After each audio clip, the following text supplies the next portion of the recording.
Hello, everyone. Welcome to one more episode of the United States Spiritist Movement in Action. This is a program that is organized by the United States Spiritist Federation, and its goal is to share and highlight some initiatives that are taken in order to disseminate Spiritism in the United States. I'm Tania Schwartz from the United States Spiritist Federation, and here we have Jussara Korngold and Daniel Santos from also the United States Spiritist Federation, and Dan Assisi from California Spiritist Association. Today, the program will feature our annual national event, the United States Spiritist Symposium. The symposium is a full-day event that brings together people from all over the country, not only to study and learn more about Spiritism together, to reflect on the Spiritist teachings, but also to get together, to be with people with the same mindset, and also to see friends from so many years that we've been working together, as well as meeting new people. It's a great networking opportunity, as well as it's great for the soul. It feels good. Each year, the symposium happens in a different location, actually a different state usually. And we bring themes that are of interest for a broader audience, such as reincarnation, mediumship, themes that people that do not know Spiritism will have the interest of coming, learning more of the topic within the Spiritist context. This way, we introduce Spiritism in different locations every time. To spend a full day, in an event like that, we mix formats, having talks, having roundtables, panels of discussion, and this way we also have the opportunity of open for questions and answers in the Q&A sessions. We have to relax a little bit too during the day, so besides our coffee breaks and our lunch, where we take the time to have that networking we talked about, we also have some artistic presentations. We've had several in the past, like music. We had ballet dancing, and also some theater as well. Different ways we can learn and we can share and enjoy together. Every year we bring current Spiritist books that are in English, and they're there for sale. This way we keep our current literature so everybody can have it. It is also an event for the whole family. So we have a special program for kids and teens. And therefore, while parents are learning in the main auditorium, the kids and teens can be learning as well. Well, I've been participating at the symposium since the third one in Boston. And this past 13 years, I've been the organizer of overall, with tons of volunteers that really have helped a lot. We have about 50, little shorter than that, of centers that are sponsors of the symposium, which shows that we are all on the same boat working together, and we intend to continue. Today, we have the opportunity of being with friends that have been involved in organizing, participating, and have great stories to tell us about the symposium, a little before me, and they continue with me. So now I'd like to hear from Daniel Santos. Please, Daniel. Hi, Tania. Hi, everyone. Jussara, Dan. It's always good to be here with you guys. This time in this special event that's about talking about the Spirit Symposium that we have been involved since the beginning. A little bit about the background about these events. This go back to, I would say, 2005. Back then, um, we here in the Spirit Society of Baltimore and the Spirit Society of Spirit Group of New York was about the two group, and Jussara correct me if I'm wrong, that was doing all the activity in English. And so we realized that all the events that we have here in the US, especially when we have a speaker outside of the US, majority from Brazil, either the event was done in Portuguese or Spanish and translate into English. So that was in 2005. I was visiting. In fact, I was in San Diego in a scientific congress and walking the auditorium in the convention center. So I was seeing all these like poster, presenter, and symposium and talks.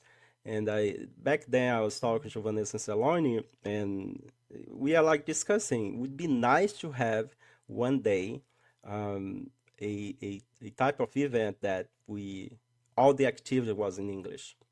So not to disconsider not to disconsider the work that was done in Portuguese and Spanish, but we felt the need to have such type of event, and that was 2005. Fast forward 2 years later, 2007 was a big the time came right because it was a big moment in the spirits movement um, where we are celebrating the 150 years of the publication of the spirits book. And we brought the idea back then to the federation to do the event, all the event in English, but the federation back then already had a plan to have the event in October. Um, but the publication of the Spirits book was in April 18. So then we decided to, count with some spirit center here in the US. Back then, I think we had the support, financial support of 13 spirit center, and 7 spirit center was um, just giving the moral support, I would say. And that's when we decided to put the program to have all the events here in Baltimore. And so the event was done in the Inner Harbor. It's a historic area here in Baltimore. Nice location. And we have a good turnout. I believe we had about like 250 people participating. And we implement short talks, like 30 minutes talk. Also, we had a small panel discussion. But one of the things that we introduced back then was the post presentation. So we invited our colleagues, friends in Spiritism to talking about Spiritism, like Spiritism 101, right? So we made some poster about the books of the codification, about reincarnation, and about I think 10 posters, and we had that format. Why we use that format? Because those post presentation was more like one-to-one presentation, right? It's a little bit different of those presentation that is just a talk. So, and then from there, we get the momentum. We had a meeting after that symposium, and back then, Jussara, Dan was here in Baltimore with us and other colleagues. That we really feel motivated to continue this work, um, um, this work of the symposium in English. And so we also had the support of great spiritist speakers from Brazil, our dear friend Raul Teixeira, Divaldo Franco, back then Jorge Godinho, that is the current president of the Brazilian Spiritist Federation. to do this event in English. And it was a need to have an event that everybody, all the activity was in English, because we wanted to create an identity that was, a truly United States Spiritist movement. So I just wanted to share with you guys a little bit one of the message that we received from Raul Teixeira, and back then he recorded the message in English. I'll play for you guys here, and later we can play the message by our dear Divaldo Franco as well.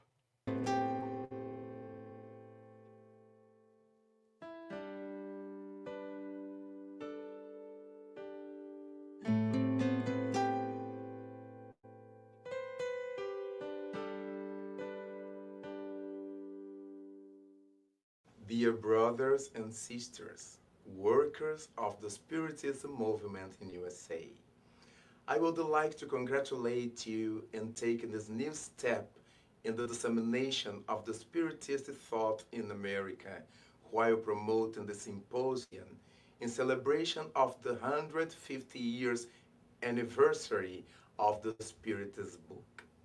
America needs vibrant and responsible individuals like you, so Christ's plan for the dissemination of the Spiritism can be implemented. Moved by a spirit of humbleness, knowledge, and goodwill, you will be considered as a loyal servant of Jesus and will deserve the trust of our spirit benefactors who are investing their time and effort in the spiritual advancement of the American people. Move ahead without hesitation, because your time is now. Congratulations. And we moved ahead, right? And with that, like, we have been promoting this event for like 18 years, as we can see here. And just to give you a little bit about the first event, this is some picture of the first event here in Baltimore. We have the auditorium, and we have, when we look at those pictures, Dan and Jussara, we feel like, wow, we are so young, right? So, and back down here, we see Vanessa Saloni and Daniel Assisi. Look at you here. We still have some hair over there, right? And I know, I I still think had hair. Look at Jussara that. and John was over there in the corner. And this was like the day after the symposium that we used to have this meeting where we get together to reevaluate and see what works, what needs to be done. And from that point, we moved to the next events, and I'll pass the word probably to Jussara. I don't know if you want to complement some of those, initial time that we had in the making of the Spirit Symposium here in the US. So, hello everyone. It was actually a dream come true, at first when Daniel and Vanessa brought the idea. We thought, oh my God, this is such an innovation. And, not doubting that we were capable of doing that. But at that time, it seemed an almost impossible mission to accomplish, but there are no mission impossible, right? and so being capable of participating of this, the cooking up of all this from the beginning, and the guidelines, because we have guidelines and we had our mission and goals, and of course, like Daniel said, never with an intention of diminishing the work, the efforts that were done in the country before to spread the dissemination in Spiritism here. But of course, we felt that it was a time for us to be more proactive in terms of the dissemination in English. And so, like he said, to our surprise, there was so many more people that gathered, that actually were excited with the idea that went to Baltimore, and it was when we had this opportunity of getting together and getting to know more. Remember that this is a time where we were not that much, talking in video conferences or anything like that. So it was hard for us to get in touch with people and groups from the other side of the country. And so, yeah, it started. It was, a great blessing, I think. And then we said, what do we do from now on? I mean, we said, well, we have to go on, and let's make it in a way that we're actually going to involve all the states in the country, which is our goal until today, So in this 19 years that we have been holding the symposium, most of the times we are going to different states. And with this idea of, promoting the groups, of bringing people together, of making people travel, yes, to get to know their colleagues on other parts of the world. And so we came here to New York, as you know, to put an event in New York is quite an event.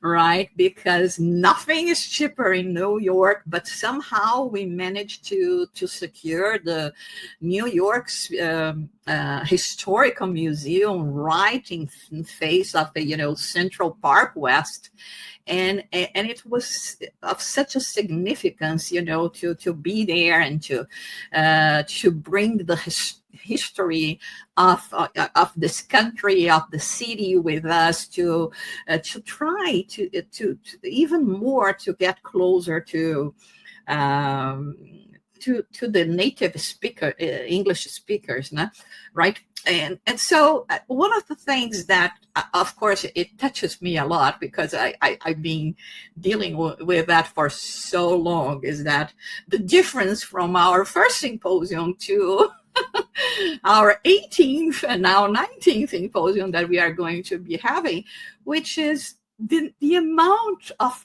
book titles that we have. So at the first symposium, we barely had half a dozen books, and barely fresh off the oven, the 5 books from the codification. So, I mean, we couldn't even have book stands or book tables, right? I mean, we had to put several copies of the same in the table. And now, if you go to one of our symposiums, then you are all invited to come at any point, once a year that we have it.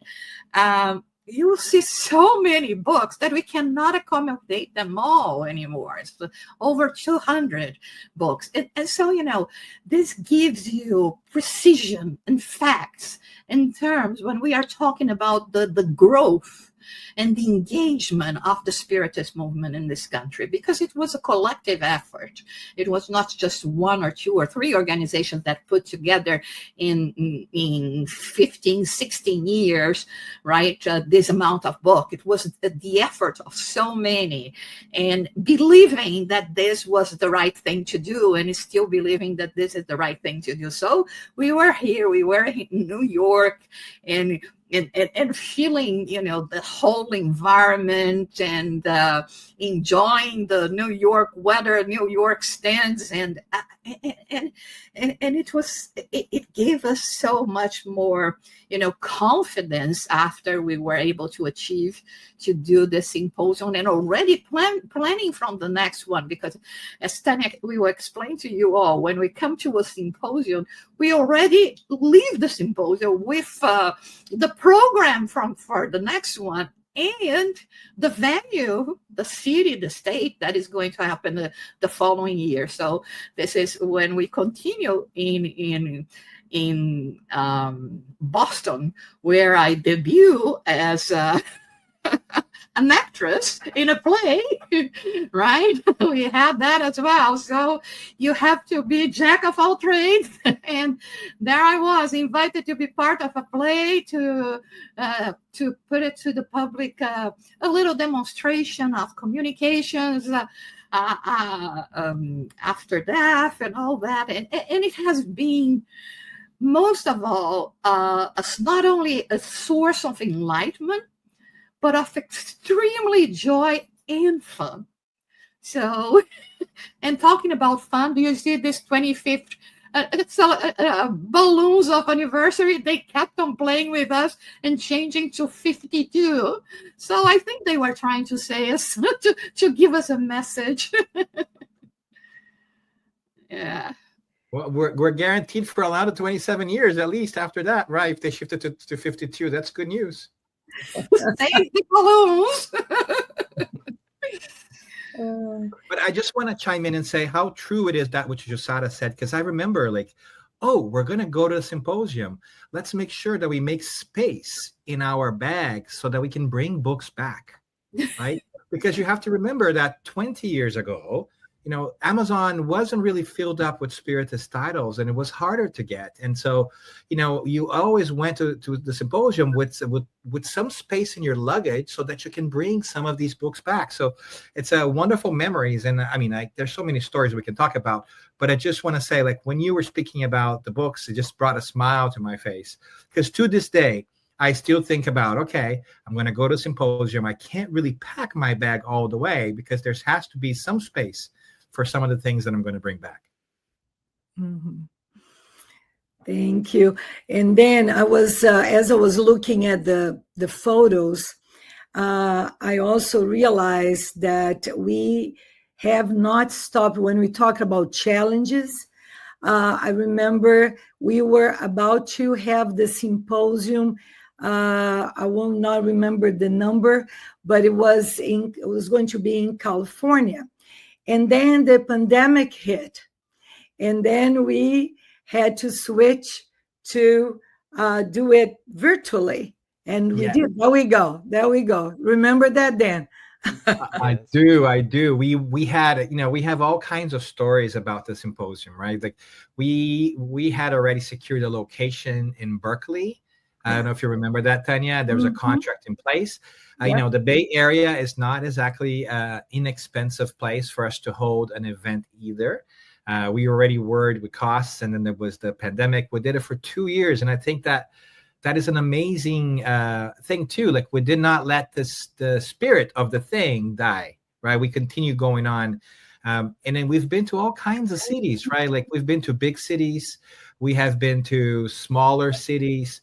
And that's been one of the things that I've always enjoyed about the symposium, was its ability to travel to the different countries, to see different Spiritist groups, to go to different places, and sort of help in that environment, right? Create a spiritual environment. Because if you think about this, for me, the symposium was always about 3 different things. It was about learning, for sure, right? And the second one I realized a little bit later, which I call the second gift to Spiritism, which is the people. I've met so many people. I mean, I met these 3 people right here, you know, who I would never have met in my life were it not for Spiritism. I have so many wonderful friends that have become brothers and sisters, and, you know, which I talk sometimes more often to my neighbors in San Diego, right? So it's a fascinating thing. I mean, I remember some fascinating stories. For instance, I remember the book Peace for Sure. That is always a big memory. Like, you didn't just have the material, right? It was hard to find material in English, and that's why it was so exciting and so valuable to go to the symposium. I also remember people who would meet at the symposium and say, "Oh, I didn't know that you were in the same state or city that I was. I never, because the internet was also not that big of a thing." And people, "Oh, should we start a group?" Groups were started from people meeting at symposiums. There were teens who attended symposiums, and today they speak at symposia. Isn't that incredible? As a matter of fact, we've been doing this for so long now. Not that I'm saying we're old. We're not. We're unique. If anything else, we're vintage. That, you know, I was just talking to Tania, I think it was in the last one. Remember, Tania, where it dawned on me, like, you know what? We've been doing this for 18, 19 years. It's very possible for somebody who's attending the symposium here in person, first attended the symposium spiritually from the other side before they were born. Yeah. Right. And so that is a wonderful sense of continuity and connection, which are things that we speak at the symposium, right? Life after life, and how there's reincarnation We have stories of people who walked in by accident and the symposium and started staying and thought it was fascinating, and then they wanted to talk about it. There is a really poignant story too about a friend who was thinking about taking his own life, and he decided that what he would do is he would go to the symposium and see if you find a reason not to do it. And there were a lot of folks giving him love and some conversations there. I mean, there's so many beautiful stories of people and friendships. There were many conversations. I fondly also remember many conversations after the symposium where everybody had a great day and we would sit for dinner and conversations would just kind of go. So much so that some people actually, when the symposium started in the next year, before the symposium started, they would ask me, where are we going to have those conversations afterwards? Right? It was such a part of the process, and it's just a wonderful thing. It's just a wonderful, wonderful thing to be part of this community and all these people who have made these things happen over time, from Boston to New York to Florida to Michigan, who's coming up, to Portland to California to Texas, in different places. Mm-hmm. What a blessing, right? And this is a random fact of the day, because you know me, I love random facts. As you guys were talking, I just had AI here calculate really quickly. And I just realized that for the symposium, I traveled, right, since the beginning. I've been to all of them, even the virtual ones. I have traveled over 59,000 miles, 60,000 miles, right, to attend the symposium. So that is 2 laps around the world, right, and a little bit more. And I'm like, oh my God, this is a lot of travel that we put in there, and I would gladly do it again. And I'm excited to see what the next one brings in Michigan, right? So, so thank you guys for making all this happen, for setting the conditions for the environment, right, and to be able to let us support Spiritist groups in different regions too, because I think that's the third part of the symposium, right? One is learning, the second one is community, and the third one, for me, is lending a hand to the local Spiritist community and giving them a boost and saying, hey, I'm excited that you guys are here. Let us support you in whichever way we can. And hopefully people will get to know about what you do. And so what a wonderful journey. What you brought up. I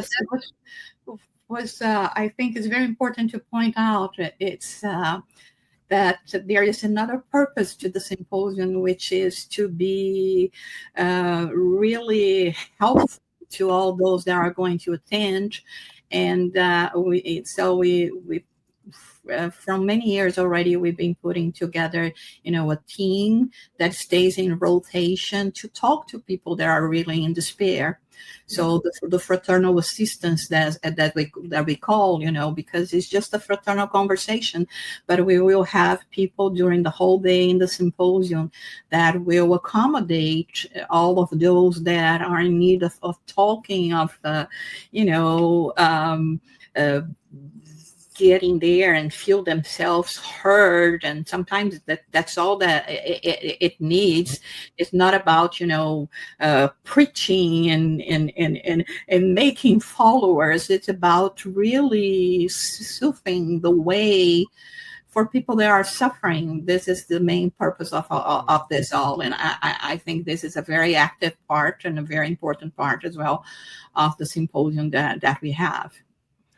Yes, go ahead, Tania. Yeah, let me just say that, because what you said, it remind me of it's important we remember, being Spiritists, that the spiritual friends, they are there. They are the ones that are the true organizers of the event, inspiring and helping. And like when you said, Dan, about that person, I remember it was so amazing, because there were not only the fraternal assistance that we had set up for him, but we noticed how there were situations where, the spirituality was also helping other people to talk to this person during lunch, and without, he was trying to find some reason to stay, right? So, and the spiritual friends are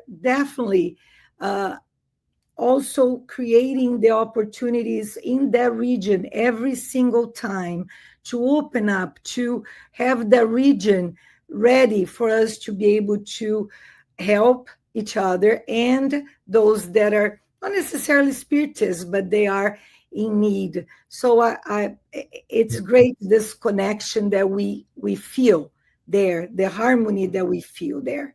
Sorry, and I want to chime in here and ask Danielle another question here. Danielle, go ahead. one of the things that we were talking about before was how the symposium evolved over time, right? Because I think speaking to what Jussara just said and what Tania said, the symposium has always tried to make itself relevant and helpful and interesting for people. So I remember in the early ones, we had testimonials. I remember that we had some guest speakers who were spiritualists, and then evolved to panels. Talk to us a little bit of what you've seen through the times.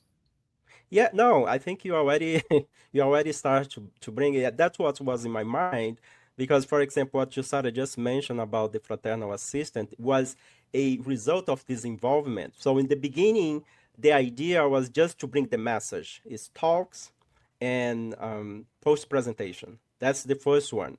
We have a small activity, children activity, was very few. And then we add children activity. And then we add art, like, plays. And then we add like music, right? So we try to create an environment. So when we go to the symposium, it's not only, although the whole day we have activity for the whole family, as we say nowadays, right? But in the beginning was more, the target audience was just adult. And kids active was second plan. Nowadays, I would say that is even, right? So we have active for the whole family. In order for us to spread the message beyond the only a small group like in our region, so we also thought about bring people like speakers that were not spiritists, right? It's like spiritualists, and we brought some of them, like I'm trying to remember here, like Gary Schwartz. Yes, Baker. Remember that, right? Yes, and we brought also a dear friend from the Spiritist Movement in Lilydale. Tom Cresslers. Yeah, and the idea is like, we want to hear what is the bridge, what your message that those author, speaker can interact with spiritists, and then at the same time having them know spiritists, because those people that we brought, they already have a big audience, or either through books that they have wrote, or to the scientific finds, or through the spiritualist activity that they have in their community. So to bring those people also to our event, we are giving opportunity to the Spirit's message to be spread through them, right? Because now they got to know about the message, the Spiritist message, so they can bring this to their community. So one of the things that I wanted to point out here is that we do this event because it's not looking for more followers, because in Spiritism, that's not the main goal, is to have more people. Although if we have more people come, we need to be better prepared. But the first goal is to reassure that this message can save life, as you guys mentioned, like, and also to give a platform for those that wanted to share the experience. That's why we have the testimonial moment, right? Then that was very emotional. I can go back and recall some of those testimonials that people really like saved their life. I think that's one of the main goals, is to make this available for people that are searching for the meaning of life. And from that, once they come across to this message, they will become better people, or they will change their lifestyle, or they will see life in different way. They really see that they are spirit. I think that's the main message that we wanted to bring with this event. So I'm glad we have been doing this for 18 years. I hope we can continue do, many more years to come. And one thing that is very amazing as well, because of course we were not professionals in, event making. And so I remember when we had those guests, some of them big shots, right?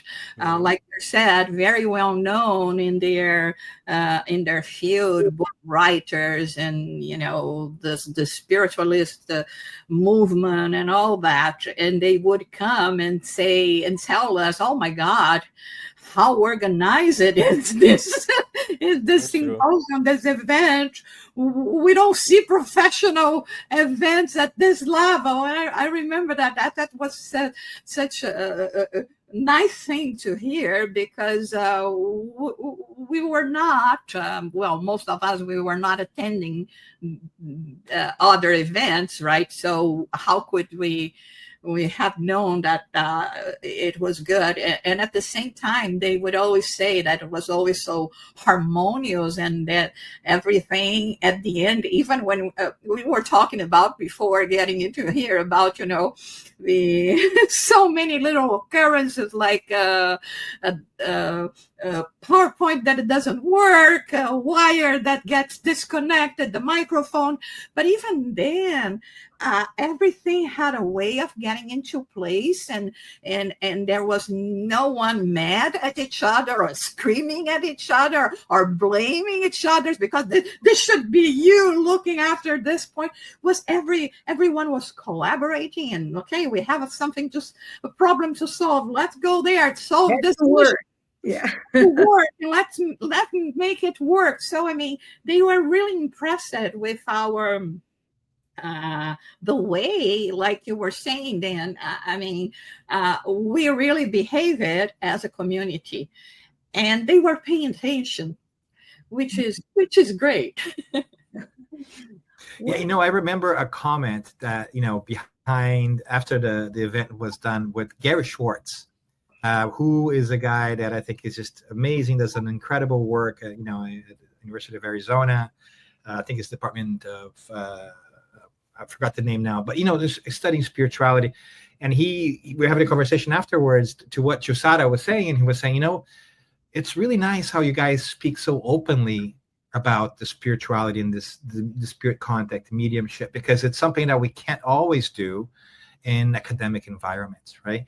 And that was such a nice contrast to what Tom Kratzley from Lilydale did in different shows. He would talk openly about it. So it was such a wonderful opportunity to have these different experiences and do it in a way, like Jussara was saying, that felt like it was just part of it, right? So that was really nice.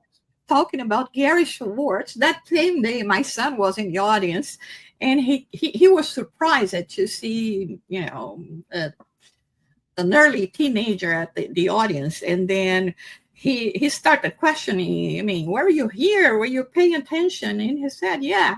So he said, I wanted you to write a little essay to me and bring to me next day, because I want to know, what did you learn about it? And he did, and he gave it to him, from his talk. He wanted to know what he understood from his talk, and so there was that. At the time, we didn't make such a big deal of it, but now when I think about it, wow, my God, he was there trying to see how much also our youth was already being receiving at this, at such an early age, and being able to apprehend, right? That's what he wanted him to do. He said, just a page, that's just a page, but write to me a page. And well, it was more like a command, and he did, and that was fun. Since you mentioned the youth, I think we're talking about changes and how we develop, and and one thing in this years that I've noticed is how much more the teens and the young adults have been more active, participating directly with us, right? Directly with the adult audience. We started, I think it was in the pandemic, we started with the youth panel, and from there, we never stopped having the youth panel, where we saw teens really talking about Spiritism in their lives, in their everyday lives, and how open they were talking about this. And then nowadays, we keep evolving in a way to change it, to have them in the panels all together, sharing their points of view with ours, in the sense of hearing, we've been young a little longer, so we've with us and them. So I think it's great how more and more we see the continuation of the work with them.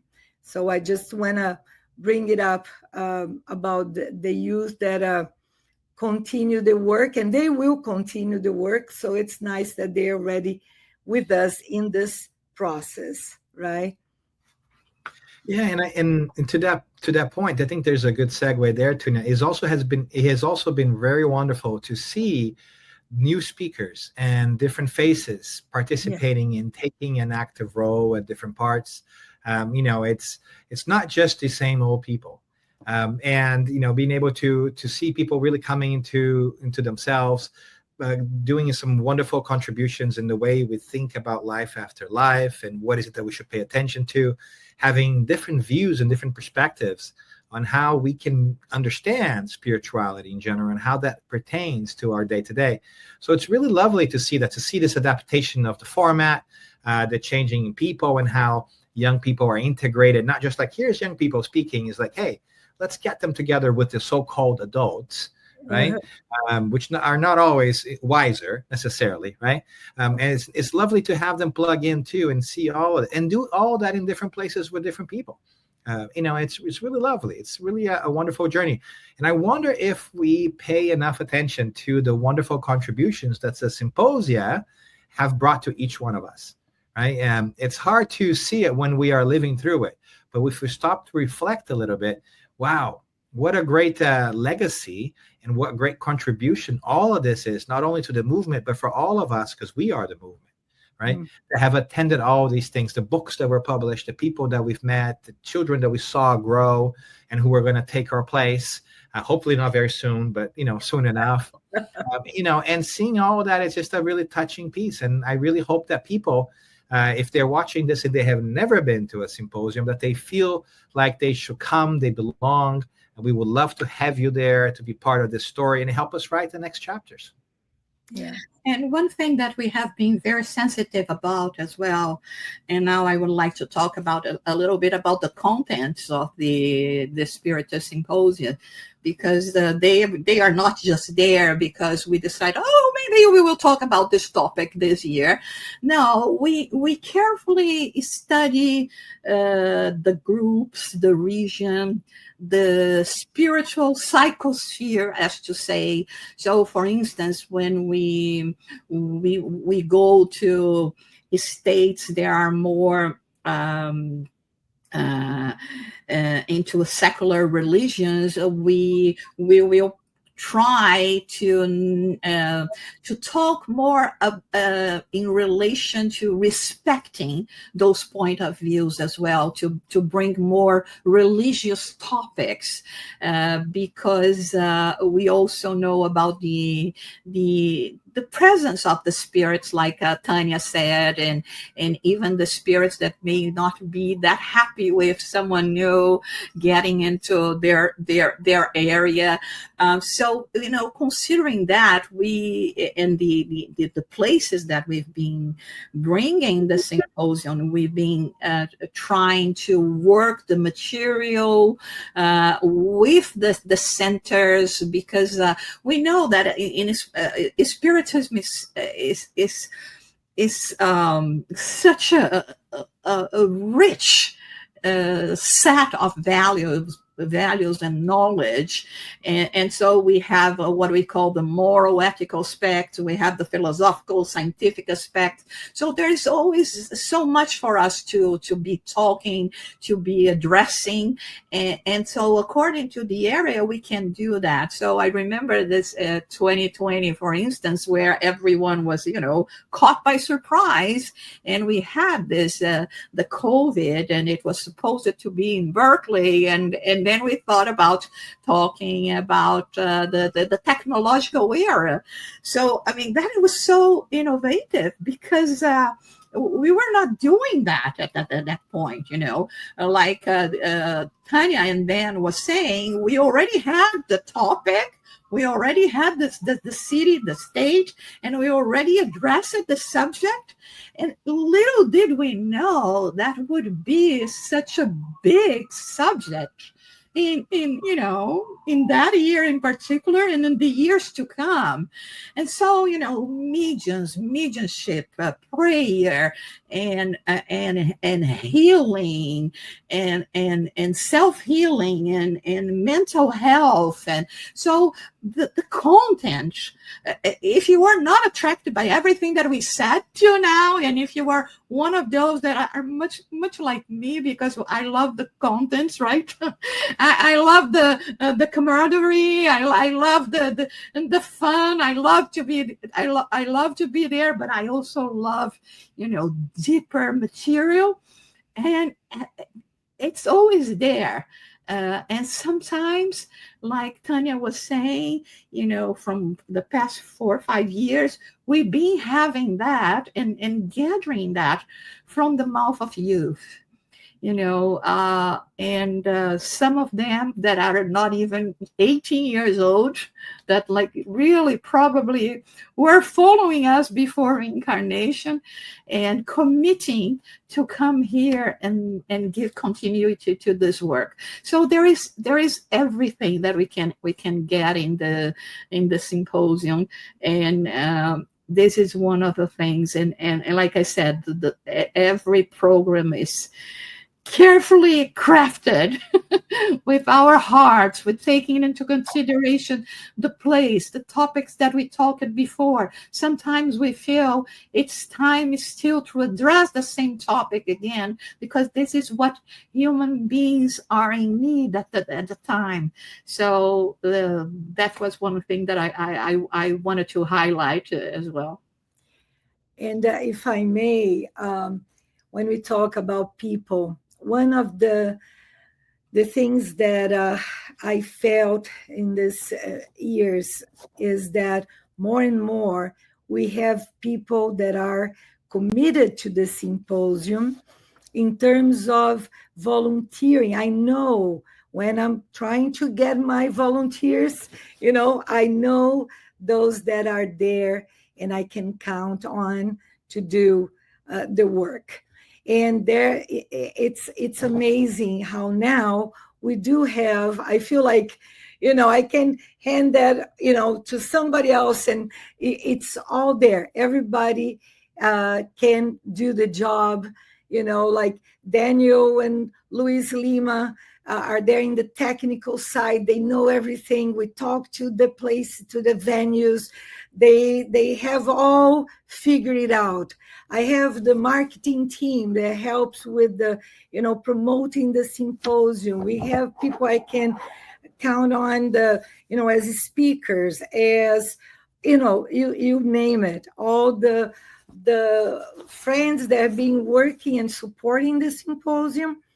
And we also have the local groups that are always there trying to be really not only helping, but they find the venue, they do anything for the symposium to work. So it is a great thing now to be able to count on so many volunteers, so many people that want this to be a success. And despite the problems, like you said, Daniel knows, you know, we had a symposium that everything was set up the night before. In the morning, you can tell Daniel, you know, nothing was working, right? Correct me if I'm mistaken. Yes, you're right. I mean, like, since they mentioned about, you know, equipment that didn't work, so we don't have the first symposium. I'm still frustrated until today, 18 years after, because everything was set up, the recording part. So, but at the end, you know, was impossible to, I mean, we have great image, but the audio was not good. So I never published that because it was so like, I was felt so devastated after that. But guess what? Was not a mistake, was not a sin, was just a process. This is just a process of each symposium. We have been learning things that work and things that doesn't work. And I bet this next symposium that we're gonna have this year, some things are coming out that we're gonna learn for the next year. And I think that is the true definition of evolution, right? So and you know, we may get upset, but it's a way that, you know, we learn that's not gonna work, or have plan B or plan C. So I'm a little bit like, you know, I would say neurotic with a plan B and plan C, because when it comes to, you know, electronic, I hope AI now that is fully in here, right then, can do everything for us, this technological part. So I'm not gonna be blamed by, you know, not gonna have any human error, but AI is gonna be the one that we can blame if they do a mistake, right? That's a new era that's coming, right? Because then AI needs to be, you know, we spiritists, we need to go hand to hand with technology, right? But they're not going to replace the symposium. No, it's not going to replace. But all this technical thing that we is still like, you know. And that's a great point, right? Because being in person at the symposium has a energetic component to it. Exactly. There is an energy that we know, whether, you know, people sometimes ask, oh, why should I go to an event where I can just watch the videos afterwards? Hey, watching the videos is great. You should definitely do it, especially if you really want to think about this. You can pause, you can rewind, right? Like you can do all these things. But nothing will replace the feeling and the energy that a spiritual event has to offer to us, which is that closeness, that energy that comes from higher above, and that also allows us to extract ourselves from our daily lives, go somewhere else, and give ourselves the time and space to truly immerse ourselves in great contemplation and great thinking. And that's a wonderful gift to the symposium. So I think that is an investment in ourselves. And so these different environments that we have been creating 18, 19 years now, you want to say 17, virtual, you know, like with COVID and so forth, but they're a little oasis of reflection that we could also look as an investment in ourselves. Hey, I'm going to take some time to go to a place where there's all these wonderful, lovely people who are smart about these things. They're going to give me a different perspective, and I can sit with that. And I can make, you know, I can feel that energy and see what applies to my life. So I think that's a great point, Danielle, because, you know, hey, we have AI delivering great content. It can help you do different things. I mean, I just had to calculate how many miles I did, right? Once we were talking. Wonderful. I am 100% behind the idea of that. But to what end, right? And then the day, it has to go back to what you guys are saying, which is to transform ourselves. Yeah, no, it is a tool, right? So we need to take advantage of any new tools, any new methodology that we help to spread these beautiful teachings that we really feel in love with, right? And I guess to your point, like when we come from the symposium, although one thing that I realize, and that's my personal testimonial, though we feel a little bit tired, physically speaking, but mentally, spiritually, we are like, wow, full force, right? So we wanted to create new projects, we wanted to implement, we wanted to look at those projects that we talking about in the Spirit Center, in our local Spirit Center, and then we wanted to revisit that because we went to the symposium, we talked to our colleagues, we are in that environment that we bring to our local Spirit Center and to our lives, right? So I guess that's as just reinforce what you just said, this personal component that we receive, like not only to be with one another, but I'm sure the amount of spirits, like, you know, enlightened spirit that come to this event, but also those that wanted to learn, the amount of energy that we received is like, you know, is like what give us this how do you say, this boost for us to continue and not drop the ball, right? We are approaching the end of our conversation, but Tania, back to you. Okay. Any final remark over there? Yeah, no, I think that we can say that the Spiritist Symposium has become one of the main highlights of the Spiritist calendar in the US. I don't know if you agree, but I will take a chance and say that. And we do hope to continue seeing everyone who are used to go, but also new people, new friends, because it is definitely a great experience. So you continue there. The last one was in Boston last year. And today I would like to leave this with a message, an invitation for our 19th US Spiritist Symposium that is going to be in Ann Arbor, Michigan. The theme will be the evolution of consciousness, a path towards enlightenment. Registrations are open. It will be a great time for the kids as well. You can see there in the slide that the kids program is called Shining Our Inner Light, Learning Love, Kindness, and Gratitude, 4 to 17 years old. So you can register. If you have any questions, you can ask us in the spiritistsymposium.org. There you can see the program, more details, and I hope to see you there, everyone. I want to thank also Daniel, and Jussara for this time that we chat about something that's very dear to my heart, and that we can continue working together for many, many more. Thank you. Thank you, Tania. I think before we finalize, I think we have a message of our dear friend Divaldo Franco. Jussara, I would like you to say something about Divaldo before we conclude, and then we're going to finalize with this video message that he sent to us. We were visiting Mansão do Caminho, Mansion of the Way, 2008, and so I asked him, so can you send a message? Can you record a message? And he was so kindly that he recorded this message. And the message is doubling in English. He spoke in his local language, Portuguese. But Jussara, I want to say something about dear Divaldo Franco before we close our event for today. Yeah, sure, because everything that was emphasized here about the importance of us being together and not replacing that just with videos of us being there, the same energy, hugging each other. And I'm sure that all of us that have been there since the beginning, like Dan mentioned, we have grown personally so much.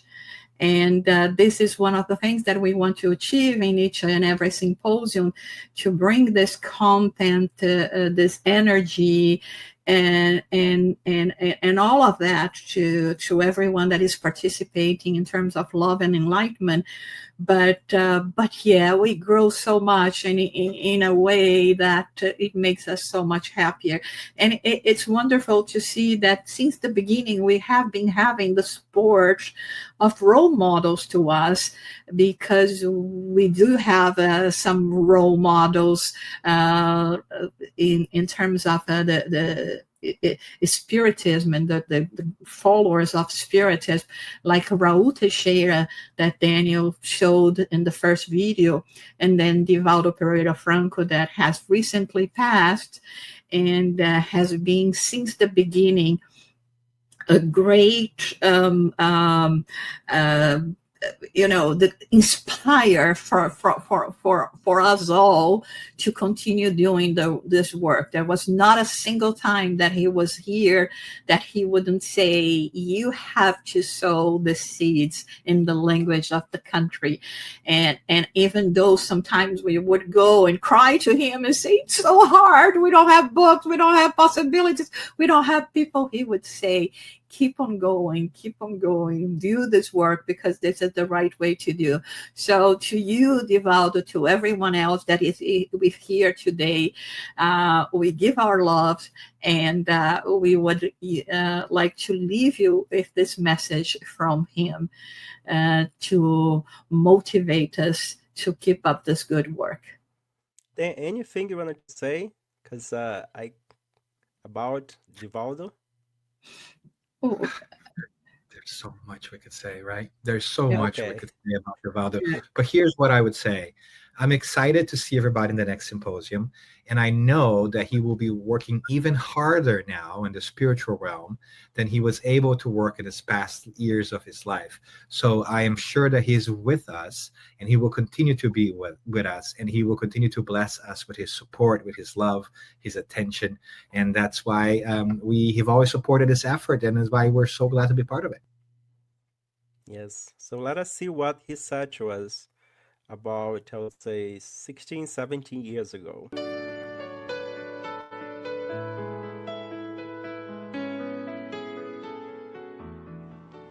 Por ocasião do segundo simpósio espírita dos Estados Unidos, As we gather for the second United States Spiritist Symposium in New York City, exactly one day after the celebration of the publication of the Spirit's book in Paris, all of us who are engaged in the dissemination of this wholesome doctrine feel a very special emotion.